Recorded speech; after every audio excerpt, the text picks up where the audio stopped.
रोहन एक जिज्ञासु युवक, पुराने किलों और खंडहरों के रहस्यों को जानने का शौकीन था। एक रात वह एक सुनसान गांव के बाहरी इलाके में स्थित एक पुरानी हवेली में पहुंचा।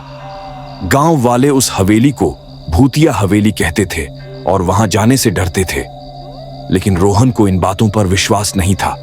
हवेली के अंदर हर तरफ सन्नाटा पसरा हुआ था। धूल और मकड़ी के जाले हर जगह थे। रोहन एक अंधेरे कमरे में पहुंचा जहां एक पुराना दर्पण दीवार पर टंगा हुआ था। जैसे ही रोहन ने दर्पण के पास जाकर देखा, उसे अपनी परछाई में एक अजीब सी आकृति दिखाई दी। अचानक कमरे में ठंडी हवा का झोंका आया और दर्पण में रोहन की परछाई गायब हो गई।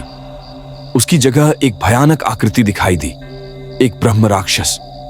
उसकी लाल आंखें जल रही थीं और उसके नुकीले दांत अंधेरे में चमक रहे थे। ब्रह्म राक्षस गहरी कर्कश आवाज में, कौन है जो मेरी शांति भंग कर रहा है?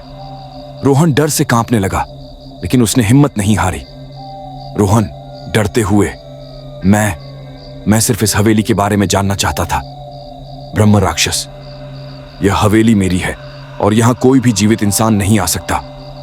ब्रह्म राक्षस ने अपनी भयानक हंसी से कमरे को गूंजा दिया। रोहन ने देखा कि ब्रह्म राक्षस की छाया धीरे धीरे उसकी ओर बढ़ रही थी।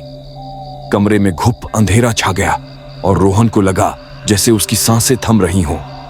अचानक एक तेज बिजली चमकी और कमरे में रोशनी हो गई। रोहन ने देखा कि ब्रह्म राक्षस गायब हो चुका था, लेकिन दर्पण पर एक गहरा निशान रह गया था।